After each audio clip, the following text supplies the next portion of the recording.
Ce podcast est propulsé par OxB2B, une firme spécialisée dans le développement des affaires numériques.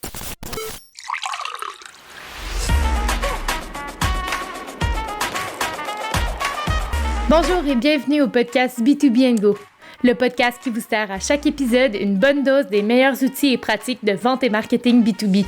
C'est dans une formule pour emporter que Simon Deschênes et ses invités discutent des meilleures stratégies numériques et tendances de l'industrie, toujours sous le thème de la croissance des ventes. La table est mise pour vous présenter le B2B sous un nouvel angle. Bonne écoute!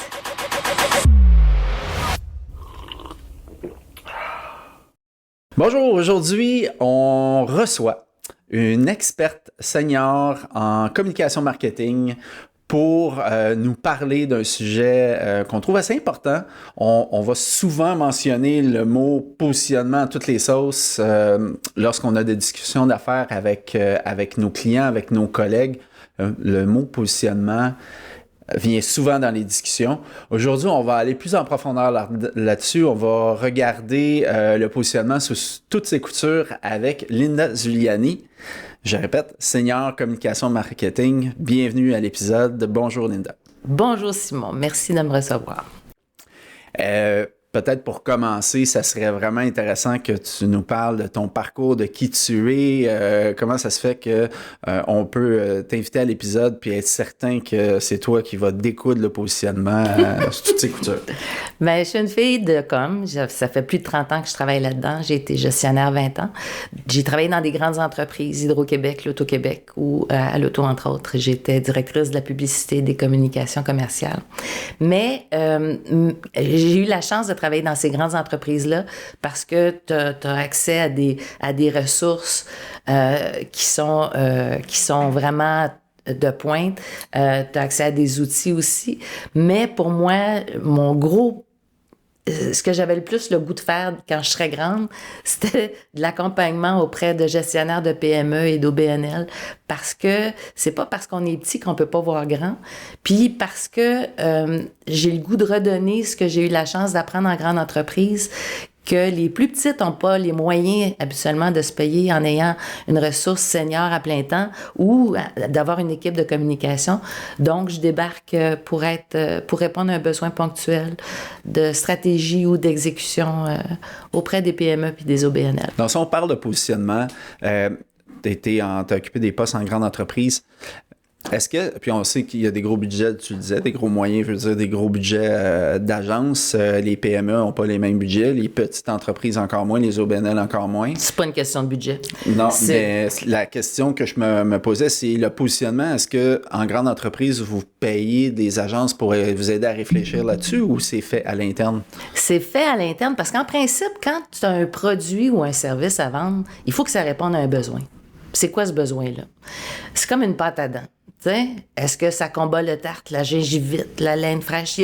C'est pas par hasard que les compagnies, par exemple, de pâte à dents, puis je vais peut-être donner des exemples aujourd'hui qui sont plus consommateurs que grandes entreprises, mais je m'adresse aux entrepreneurs pour qu'ils pensent, quand ils sont des consommateurs, comment est-ce qu'ils réagissent. Alors, dans une grande entreprise comme dans une petite, si tu vends un produit, qu'est-ce qui fait comme différence par rapport à la concurrence? Quels sont les attributs? C'est quoi la perception que je vais me faire de ton entreprise par rapport à ton service ou ton produit? Tout ça est influencé par la façon dont tu vas te présenter. Puis ça peut être dans ton nom, ça peut être dans un positionnement, on va revenir là-dessus, écrit, donc une façon qui décrit tes services. Ça peut être une façon, ça peut être de la typographie. Dans le fond, comme individu, comment tu te présentes, ça influence comment je suis perçu. Est-ce que on parle, c'est intéressant parce que tu as donné des éléments de genre de branding, image de marque. Donc, juste pour revenir à l'ABC de la communication marketing, là, le positionnement, ça vient-tu avant le branding ou après un travail d'image de marque pour toi? Pour moi, c'est à la base. Okay. Ça commence par ça. Pour que se faire que je suis en business?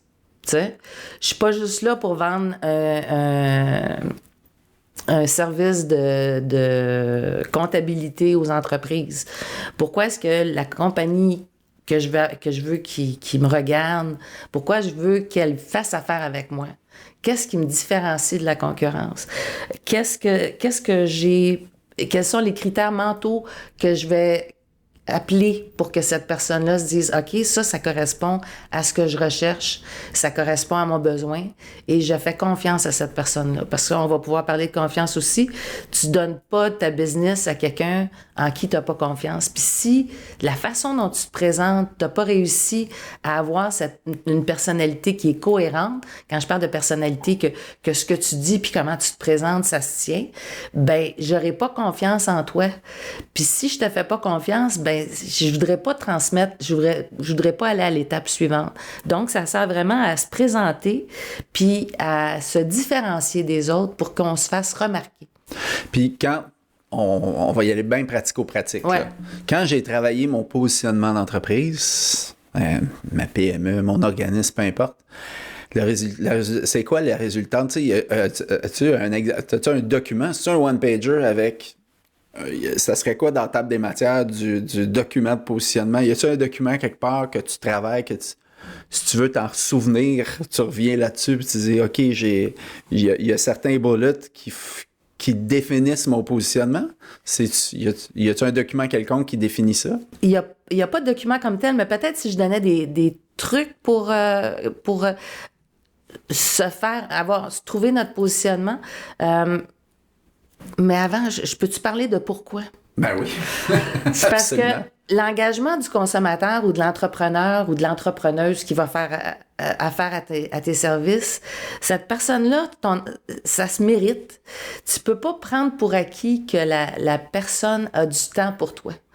Prépare-toi à être ignoré parce que je suis dans ma tête, j'ai mes défis, j'ai mes enjeux et autour de toi, comme autour de moi, le bruit que j'entends, s'il n'est pas cohérent, c'est juste du bruit. Ça fait que si tu fais juste me dire, je fais bien des affaires, et puis là, je rends des services, et puis là, puis tu dis tout, en même temps, tu dis rien, qu'est-ce que tu veux que je retienne de toi? Tu sais, c'est vraiment... À sa plus simple expression. À sa plus simple expression. C'est le pas de carie qu'on bat le tarte. Puis des fois, c'est juste une façon d'expliquer pourquoi tu es là. En quoi ça répond aux besoins du client. Parce que ce que toi, tu veux lui vendre, puis ce que lui, il veut acheter, c'est pas nécessairement la même affaire. Toi, tu peux vendre des solutions informatiques, puis lui, ce qu'il veut, c'est une réponse à un problème particulier. Tu sais? Ça fait que si toi, tu dis, moi, je vends des solutions informatiques, ça ne parlera pas nécessairement, parce que lui, ce qu'il cherche, c'est une solution. Alors, c'est de se placer dans la tête du client. Puis ça, là-dessus, à un moment donné, quand j'étais j'avais un projet particulier où on avait des sujets qu'il fallait qu'on aborde auprès d'une clientèle qui était plus critique et ambivalente à l'endroit de l'entreprise pour lequel on faisait le dossier. Puis, on a pris différents sujets qu'on savait qui intéressait la clientèle, puis on a profité pour en ajouter une coupe qu'on aurait aimé qu'ils sachent. Ça. Puis on n'a pas testé cette campagne-là qu'on a fait, puis on avait mis le même poids, la même énergie pour dire ce que je veux dire, ce que je veux dire, que ce que tu veux entendre, ce que tu veux entendre. Puis on n'a pas testé après, et ce que je veux dire, le monde, il s'en rappelle pas parce que ça ne résonne pas chez eux. Ça fait qu'il faut vraiment que tu te places dans la tête de la personne... De ton client potentiel. De ton client potentiel, qui est pas juste une business, c'est un quelqu'un. C'est un quelqu'un qui veut bâtir une relation de confiance avec un autre quelqu'un. Ça fait que ça a beau être des grandes comme des petites entreprises, le relationnel se fait en fonction de ce que je perçois de ta personnalité, de ta capacité de répondre à mon besoin. Puis donc, un exercice de positionnement, ça demande à ce qu'on réfléchisse aux problèmes que notre solution, notre offre va régler chez le client potentiel. Ouais. J'ai un bon exemple que j'aimerais partager avec toi, c'est les Amis du Crépuscule. Les Amis du Crépuscule, ça s'appelle de même pour vrai. C'est pas une garderie spooky, là, c'est un organisme à but non lucratif qui vient en aide aux personnes en fin de vie et aux familles endeuillées. Ça fait que si toi, il y a quelqu'un qui est décédé, puis ou si c'est toi qui es sur le point de mourir. Et la personne qui était responsable, la directrice générale, a vu son dépliant qu'elle allait faire, puis elle était consciente qu'il y avait quelque chose au niveau des communications qui marchait pas, tu sais. Puis c'est comme ça que j'ai été mise à contribution. Puis dans le fond, ce que eux indiquaient, c'était suivi de deuil et accompagnement de suivi de deuil. Alors que dans les faits, c'est pas ça qu'ils offrent. Si on se tourne de l'autre côté, pourquoi les gens font affaire à eux autres? C'est une entreprise qui est très lumineuse, qui est faite avec une 50aine de bénévoles, puis ce qu'ils font, c'est méritoire, puis ça fait une différence pour les personnes qui accompagnent. Alors, ce qu'on a fait, c'est mieux vivre, on a trouvé un positionnement qui est mieux vivre son départ. Mieux vivre son départ, mieux vivre son départ. Ce qui donne toute la luminosité et la raison d'être de cet organisme-là, qui avait un nom qui disait pas grand-chose. Des fois, les noms peuvent nous aider à se positionner. Des fois, c'est un descriptif qu'on va mettre en dessous. C'est pas nécessairement quelque chose qu'on va coller à notre logo au niveau des communications, mais le positionnement, c'est ce qui guide les communications puis l'angle dans lequel on va parler des choses. Une fois que c'est bien placé, c'est pas quelque chose qui va changer beaucoup à travers le temps, ce que je comprends. Non, effectivement. Puis on n'est pas... En tout cas, des fois, on a commencé, puis on l'avait pas, puis on a continué à avancer pareil. Idéalement, tu le fais au début de ton... Mais parfois, tu connais pas assez ton marché pour pouvoir arriver avec ton positionnement. Ça fait qu'il n'est jamais trop tard pour le faire, puis pour voir les résultats positifs qui sont en arrière de ça.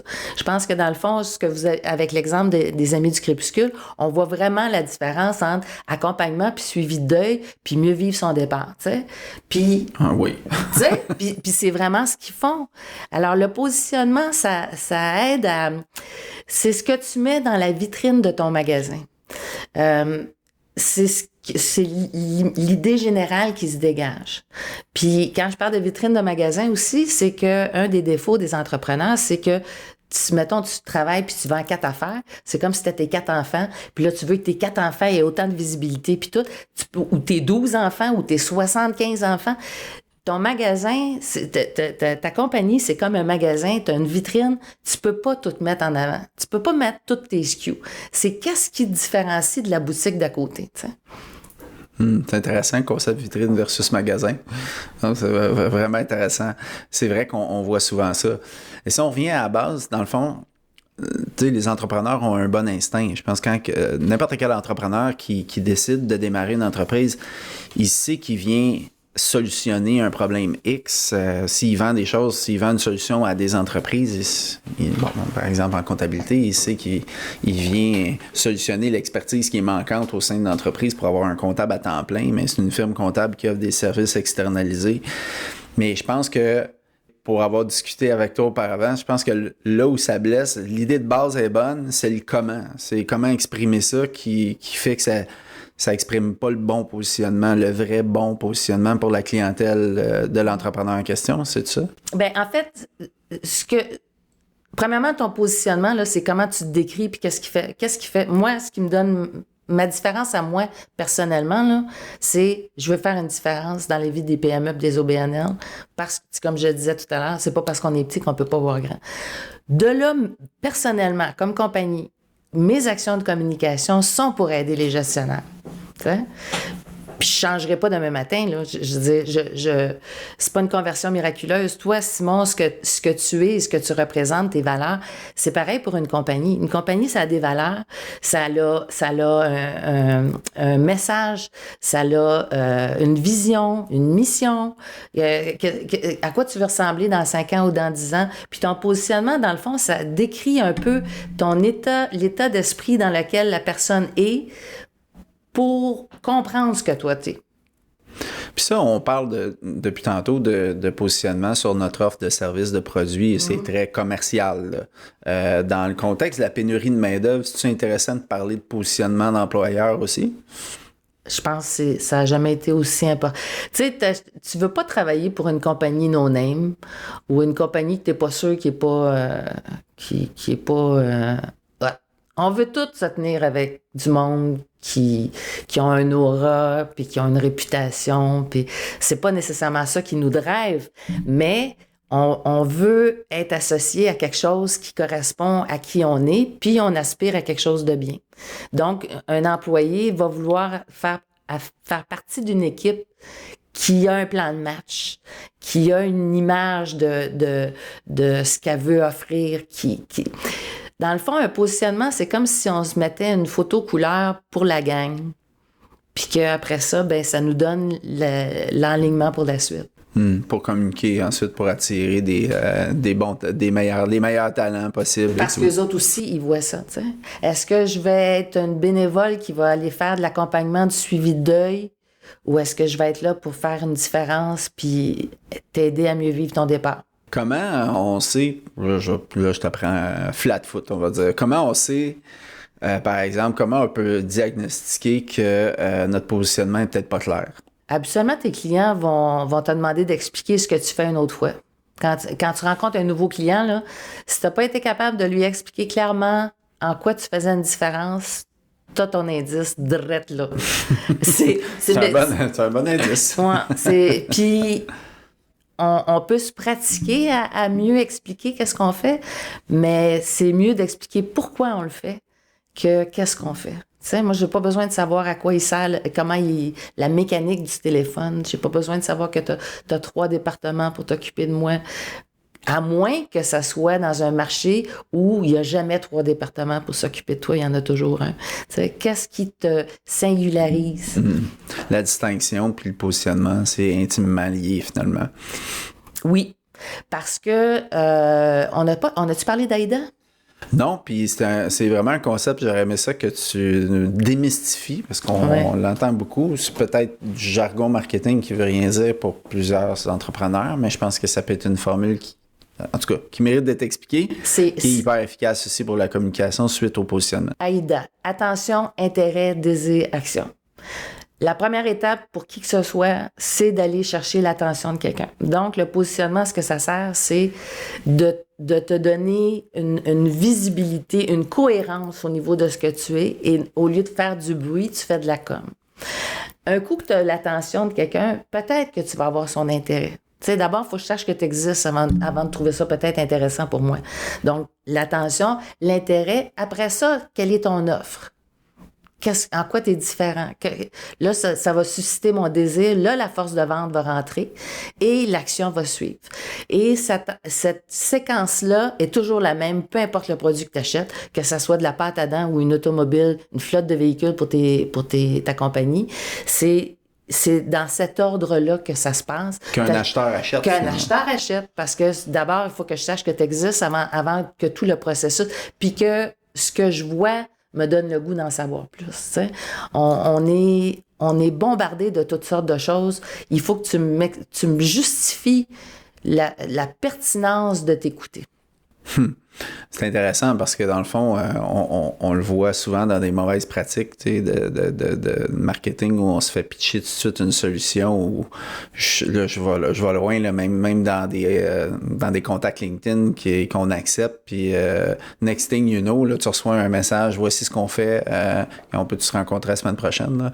Donc, ils n'ont pas développé mon attention, ils n'ont pas développé mon intérêt, ils n'ont pas développé mon désir. Puis j'ai encore moins l'action que j'ai le goût de poser, c'est de faire flusher le contact. Puis il y a le mot confiance aussi qui rentre là-dedans. Là. Il faut que tu sentes, dans ton intérêt, il y a une confiance qui doit être là-dedans aussi. Tu confies pas tes petits à quelqu'un, à une gardienne, que c'est pareil. Fait qu'un positionnement clair va venir vraiment nourrir cette démarche-là par la suite, mais si notre positionnement n'est pas clair, de s'embarquer là-dedans, ça vient brouiller les cartes. C'est un investissement de temps qui est vraiment utile et rentable. Fait qu'on retient beaucoup le fait que s'il n'est jamais trop tard, quand nos clients nous demandent de réexpliquer qu'est-ce que tu as déjà, ou même les gens qui gravitent autour de notre business, c'est probablement que notre positionnement n'est pas clair, qu'on peut se faire accompagner aussi si la démarche, c'est difficile. Tu le mentionnais tantôt, je pense, pour plusieurs entrepreneurs, c'est difficile de se regarder soi-même, puis de le faire soi-même, ça. Ou du moins de ne pas le faire avec d'autres personnes. Y a-t-il d'autres astuces et conseils que tu donnerais par rapport au positionnement? On a parlé des clients. Allez voir si votre entreprise est déjà en activité depuis un bout. Pourquoi les clients ont fait affaire avec vous? Qu'est-ce qui les différencie? Ça, c'est une bonne chose. Ça peut être un exercice, effectivement, qui nous aide à définir notre positionnement. Oui. Tes employés, ceux qui sont dans la boîte depuis plus longtemps, qu'est-ce qui fait qu'ils restent? En quoi est-ce que la... Tu sais, d'aller à la rencontre de ces informations-là, ça se fait aussi, là. Plutôt que d'être en état de passivité puis d'attendre que l'illumination divine arrive puis que je sache comment me présenter, là. La concurrence, ça fait quoi? Tu sais, qu'est-ce que... un conseiller financier, il fait quoi la différence? J'ai une compagnie qui avait fait l'exercice, puis son positionnement, c'était parce que la stratégie est le meilleur gage de réussite et que nous y excellons. Tu sais, c'est pas je t'offre des taux d'intérêt élevés, des rendements élevés. C'est je t'offre une stratégie qui fait la différence. Puis ça peut être... puis les gens vont aimer que tu penses à eux en termes de solutions et non en termes de je veux te vendre quelque chose, c'est sûr. Rodi Lamour, qui est une femme qui offre de la formation et des conseils vestimentaires aux gestionnaires d'entreprises, des positions de directeur et compagnie. Elle, ce qu'elle offre, c'est pas juste de savoir comment s'habiller puis se présenter, c'est comment, puis là, son positionnement qu'on a trouvé, c'est comment évoluer avec style. Tu sais? Intéressant. Évoluer avec style, là, je comprends, ça s'adresse à moi, tu sais. Comment t'habiller, c'est pas tant ça. C'est comment ta personnalité peut te suivre dans l'exercice de tes fonctions, puis que c'est en lien avec ce que tu transmets, puis que ça amène la bonne information à la personne en avant de toi. Comment ton style peut t'aider aussi à progresser au niveau de ta carrière. Je sais pas, en tout cas, moi, je le perçois comme ça. Ouais. Mais effectivement, le positionnement peut amener différentes perceptions. J'ai un autre exemple qui touche les consommateurs en général. Là. C'est pas qui s'adresse pas aux entreprises, mais justement, à cause de cet exemple-là, je pense que tout le monde peut comprendre. Gagnant à vie, quand j'étais à l'Auto-Québec. Gagnant à vie, c'est 1 000 $ par semaine pour toute la vie. Puis, au niveau des focus group, on se rendait compte que les gens avaient la perception que c'était pas toute la vie. Non, ça se peut pas toute la vie. Ça doit être 25 ans ou une affaire de même. Ouais. Donc, on a mis le positionnement pour gagner en vie. Vous regarderez sur les billets, ça dit 1 000 $ par semaine pour toute la vie. Je veux dire, là, tu comprends que ça peut pas ne pas être toute la vie. Et c'est de l'information qui est venue de la base pour clarifier, dans le fond, l'information. Tu sais, le billet de célébration, c'est le cadeau qu'on prend plaisir à offrir et à s'offrir. C'est ça, ce billet-là, qui fait par rapport à un autre billet, puis l'autre billet, ça peut être de la concurrence, c'est ça qu'on comprend. Je comprends. Fait que se servir, dans le fond, du feedback de la clientèle pour revoir son positionnement. C'en est un bel exemple à ce niveau-là. Pour récapituler, dans le fond, le positionnement, puis il n'y a pas vraiment de document, leave behind. Tu sais, moi, ce que je comprends, c'est que de bien regarder sa concurrence. Là, moi, je peux en parler parce que nous, c'est un exercice qu'on a fait à l'interne, de répertorier ceux qui offrent les services similaires aux nôtres. Puis des fois, je dis similaires parce que des fois, c'est jamais identique. Comme tu disais, chaque compagnie a sa personnalité. Puis quand on regarde ça sur 2 axes ou même 3 axes qu'on a définis, on est capable de dire, nous, on est plus comme ça, mais moins comme ça sur l'autre axe. Fait que dans le cadran, on se retrouve là, puis les autres se retrouvent ici. Il y en a qui se retrouvent là. Ça, c'est quelque chose, je pense, qui peut aider aussi pour se définir dans le marché, mais ça va bien plus loin que ça. Ça va être comment nos clients nous perçoivent, comme tu mentionnais, que nos employés nous perçoivent. Et je pense que c'est tous des ingrédients qui nous aident à réfléchir sur notre positionnement. Puis des gens comme toi, évidemment, qui aident à la démarche, à guider la démarche. C'est quelque chose que tu aimes faire. J'adore parce que ça fait une différence. Puis c'est la raison pour laquelle j'aime travailler avec les PME, les OBNL, puis je suis comme une directrice des communications à la Pige. Quand on a une PME, c'est pas comme un bateau qui est long ça peut faire des résultats, tu peux voir une différence plus rapidement que si c'était une grosse entreprise qui a les gros moyens puis les grosses ressources autour, tu sais. Il y a du gros bon sens là-dedans, de l'analyse, de bien se connaître et de bien comprendre à quels besoins on répond.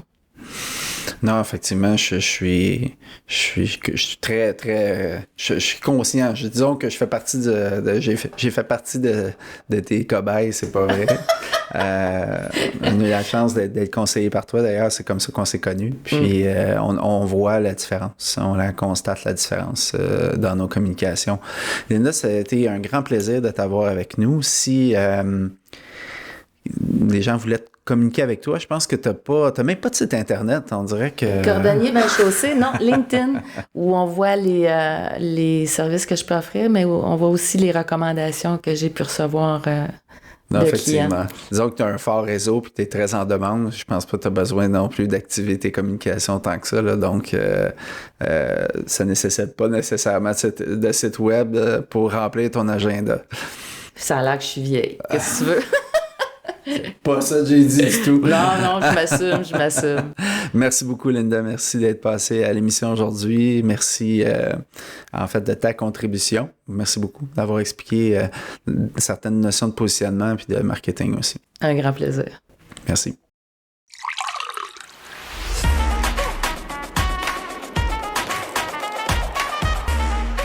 C'est ce qui met fin à un autre épisode de B2B & Go.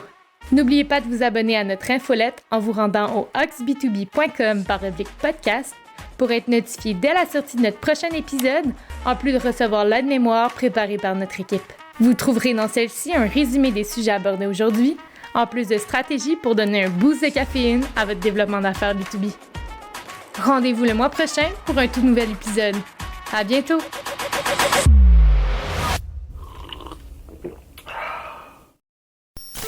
Le podcast que vous venez d'écouter est propulsé par Ox B2B, une firme spécialisée dans le développement d'affaires numériques.